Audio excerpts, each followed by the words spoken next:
हम vote bank की राजनीति नहीं कर रहे हैं। हमने घोषणा कर दिया, जनसुराज ने घोषणा कर दिया कि वो 70-80 सीट अति पिछड़ा जातियों को देंगे। हमने ये सुनिश्चित कर दिया है कि हमारी पार्टी में जीत के जितने विधायक आएंगे उसमें उचित संख्या में मुस्लिम होंगे, उसमें उचित संख्या में महिलाएं होंगी, उसमें उचित संख्या में अति पिछड़े होंगे और उचित संख्या में जनरल कैटेगरी के लोग होंगे। बिहार आज भारत के सबसे पिछले राज्यों में एक राज्य है। प्रति व्यक्ति आय का सवाल हो, बिहार सबसे नीचे है। बीच में स्कूल छोड़ने वाले बच्चों की संख्या हो, बिहार सबसे नीचे है। नमस्कार, सच एक्सप्रेस देख रहे हैं। मैं हूं आपके साथ संजीव सिंह। कि कुछ ही महीनों में बिहार में विधानसभा का चुनाव होना है और चुनाव के मद्देनजर तमाम जो पार्टियां हैं वो चुनावी रणनीति बना रही है, तरह तरह के कार्यक्रम कर रहे हैं। एक तरफ जहां मुख्यमंत्री नीतीश कुमार घोषणा पर घोषणा कर रहे हैं, तो वहीं दूसरी तरफ प्रशांत किशोर भी बिहार में पदयात्रा कर रहे हैं। देखिए, लोगों का अपार जन समर्थन जो है वो प्रशांत किशोर को मिल रहा है। तस्वीरें जो लगातार सामने आ रही है, जहां भी प्रशांत किशोर जाते हैं, जिस कार्यक्रम में जाते हैं, काफी ज्यादा संख्या में लोग जो है वो उनके साथ नजर आते हैं और कई नए नए जो चेहरे हैं वो प्रशांत किशोर जी के साथ जो है वो जुड़ रहे हैं। क्या वजह है जो आखिर प्रशांत किशोर जी की लोकप्रियता जो है वो इतनी बढ़ रही है? साथ ही आपको बता दें कि सी वोटर सर्वे में भी प्रशांत किशोर जी का जो सीएम बनने की जो रेस है वो काफी आगे बढ़ रही है। तेजस्वी यादव के बाद यदि सबसे कोई लोकप्रिय चेहरा अगर सीएम की रेस में है तो वो प्रशांत किशोर इन दिनों है। क्या वजह है, तमाम बिंदुओं पर विस्तार से बातचीत करेंगे। साथ ही साथ प्रशांत किशोर जी के विजन को लेकर के भी चर्चा करेंगे। हमारे साथ बात करने के लिए जनसुराज नेता एडवोकेट बसंत कुमार चौधरी जी हैं, सीधे जुड़ेंगे और बात करेंगे। सबसे पहले तो सर बहुत बहुत स्वागत है आपका। क्या कहिएगा, प्रशांत जी आजकल लगातार पदयात्रा कर रहे हैं, कार्यक्रम कर रहे हैं, अपार जन समर्थन मिला है लोगों का। क्या वजह है जो लोग इतने जुड़ रहे हैं प्रशांत? देखिए, बिहार में पिछले 35 वर्षों से 35-40 वर्षों से राजनीति में कुछ नया नहीं हो रहा है।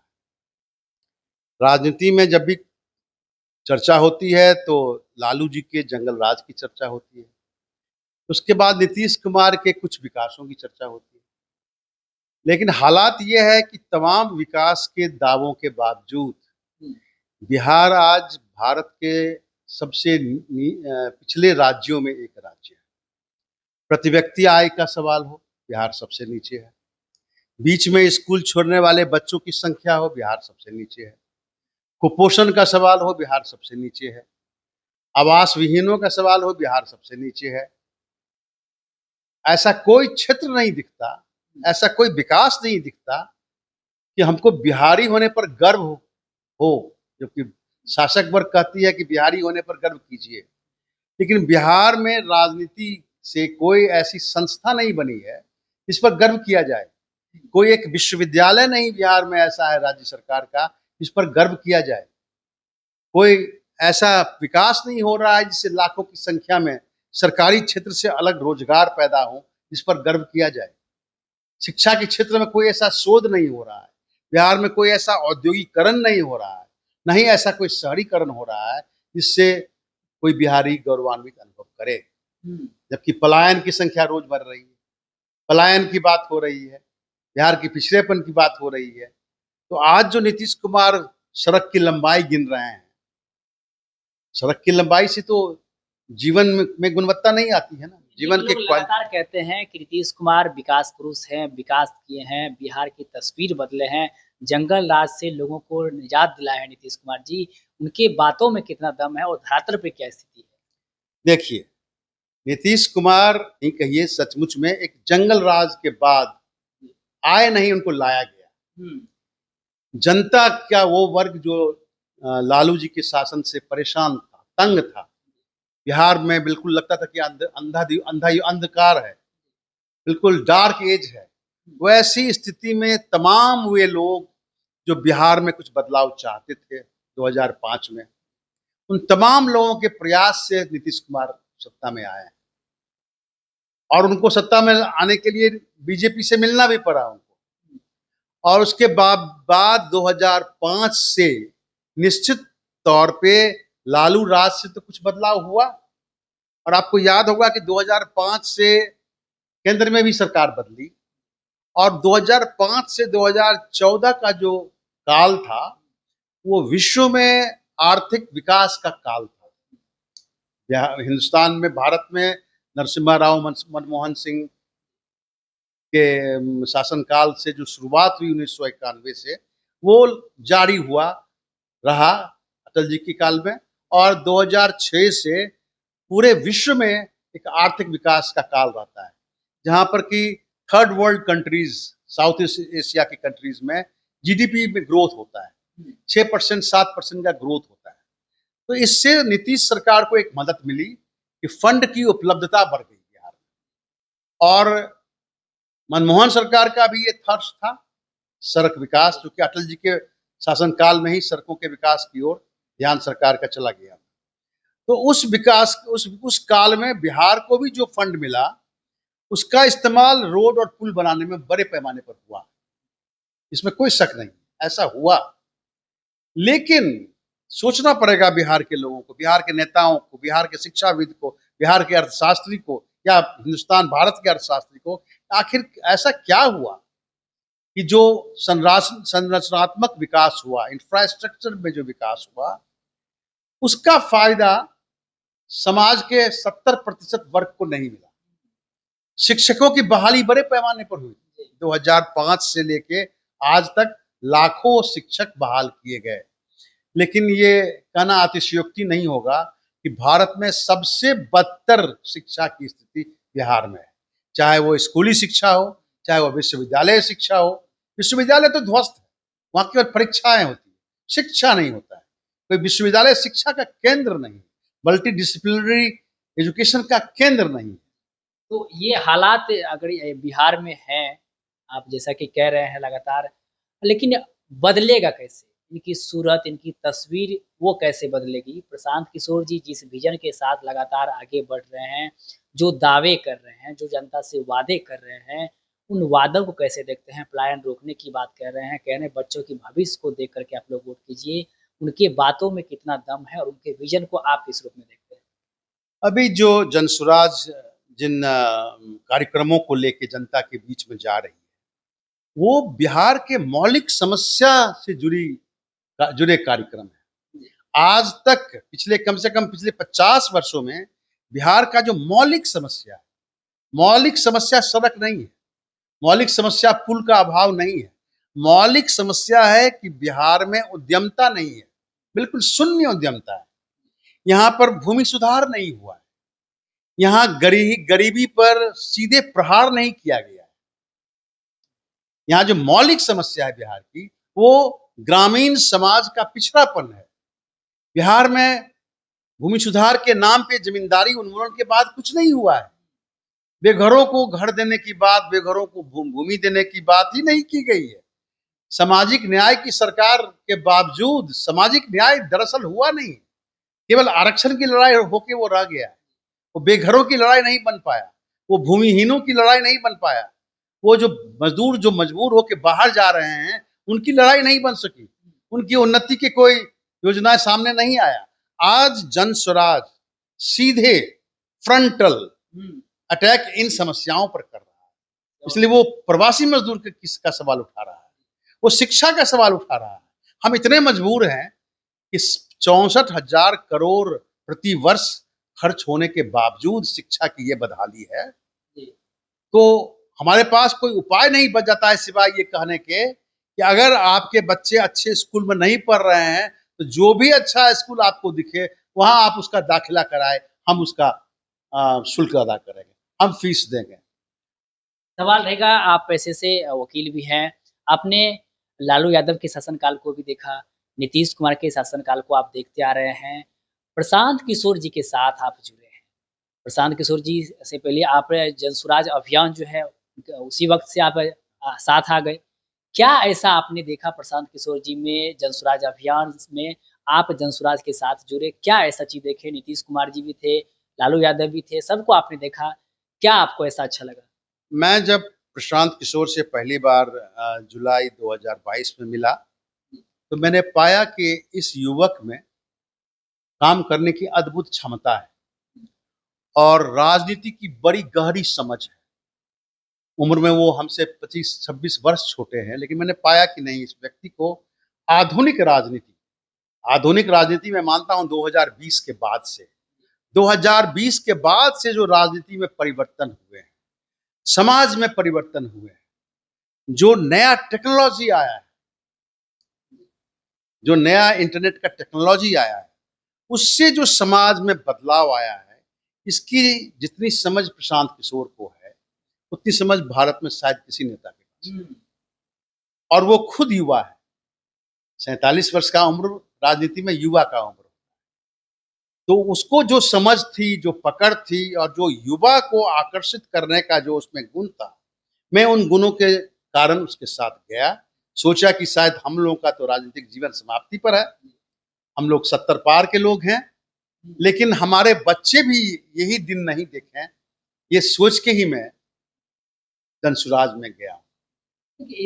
अब से पहले जो चुनाव होते थे उसमें एक तरफ एनडीए तो दूसरी तरफ महागठबंधन, दोनों में टक्करें होती थी, दोनों की चर्चाएं ज्यादा होती थी, लेकिन इस बार जनसुराज की भी लहर देखने को मिल रही है।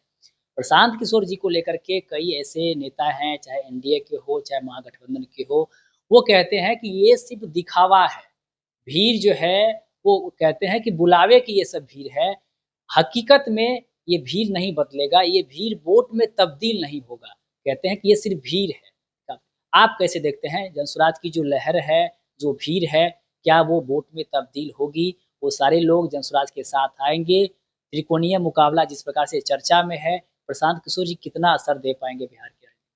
देखिए, पिछले 20-30 वर्षों से बिहार की राजनीति बस दो खुट्टा पे सिमट गई थी। एक लालू जी का खुट्टा, जो जंगलराज का खुट्टा है, एक नीतीश भाजपा का खुट्टा, जो कुछ इंफ्रास्ट्रक्चर डेवलपमेंट करते हैं, लेकिन वो सब अवगुण उनमें वर्तमान हैं, जो तथाकथित जंगलराज के पार्टी राजद में भी है।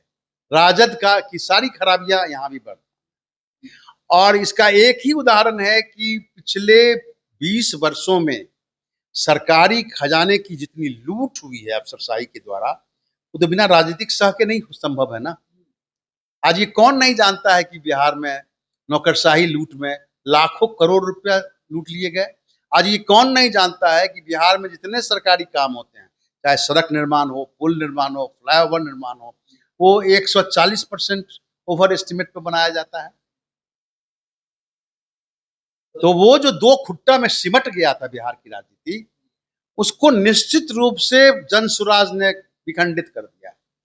आज 3 ध्रुवों पर बिहार की राजनीति चल रही है, ये मानने से कोई इनकार नहीं कर सकता। अगर वो ईमानदार व्यक्ति है, ये मानने से इनकार नहीं कर सकता है कि आज राजनीतिक विमर्श जो है वो फैल गया है, और इसमें मुख्य काम जनसुराज अभियान ने पैदल यात्रा से और आज बदलाव सभा करके कर रहा है। बदलाव की बात आप कह रहे हैं, आपके नेता भी बदलाव की बात लगातार कह रहे हैं, लेकिन कैसे बदलाव होगा? आपको लग रहा है कि राह इतनी आसानी होगी?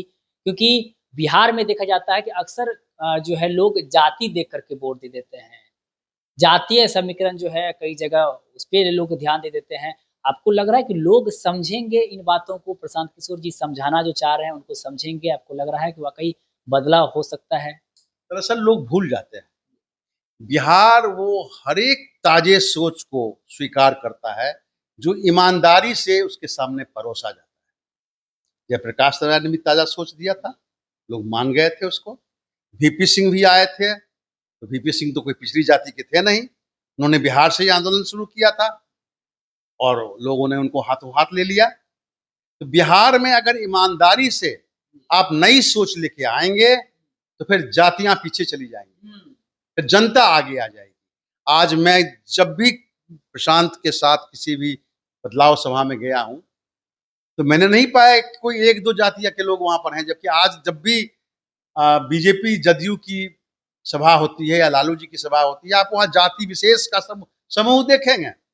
आज इन दोनों गठबंधनों ने भारत के बिहार के आबादी को बांट दिया।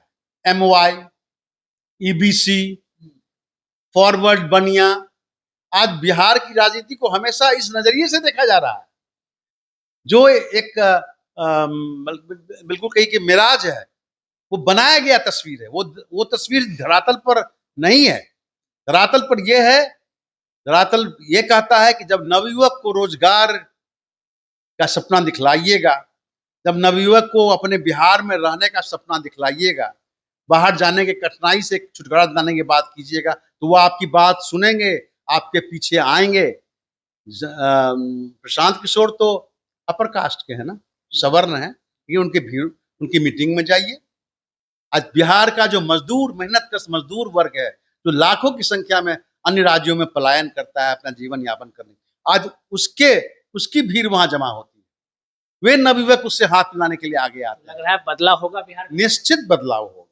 अंत में बिहार की जनता को 2 लाइन में क्या मैसेज देना चाहेंगे बिहार विधानसभा चुनाव के मद्देनजर, क्योंकि काफी कम समय बचा है, ऐसे में जनता को क्या मैसेज देना चाहेंगे?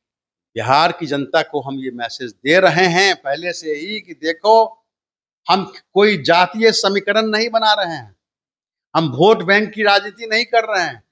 हमने घोषणा कर दिया, जनसुराज ने घोषणा कर दिया कि वो 70-80 सीट अति पिछड़ा जातियों को देंगे, वो 40 सीट अल्पसंख्यक मुसलमानों को देंगे, वो 40 सीट महिलाओं को देंगे।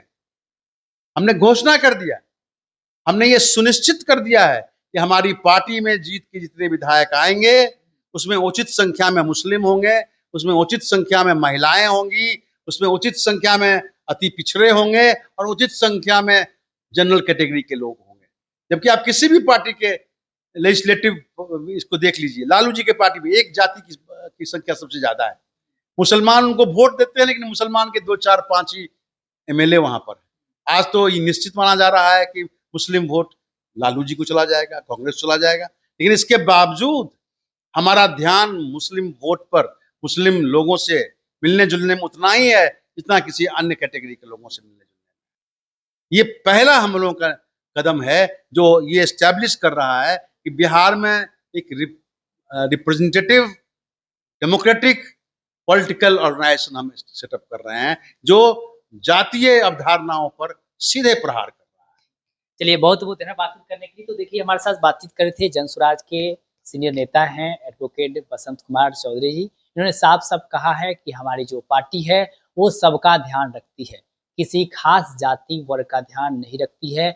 हम सबको उचित सम्मान देते हैं, उचित प्लेटफॉर्म देते हैं, और जनसुराज से जो विधायक जीत के आएंगे वो सभी समाज से होंगे, सभी वर्ग से होंगे, चाहे वो महिला हो, चाहे पुरुष हो, चाहे अल्पसंख्यक हो, चाहे पिछड़ा हो या पिछड़ा हो, सभी समाज के लोग जो है वो जनसुराज के साथ रहेंगे और चुनाव जीत करके आएंगे भी। बाकी प्रशांत किशोर जी का जो विजन है, जिसको लेकर बिहार में पद यात्रा कर रहे हैं, उस विजन को लेकर के भी हमने बातचीत किया। लालू प्रसाद यादव के शासनकाल, नीतीश कुमार के शासनकाल को लेकर के भी चर्चा की।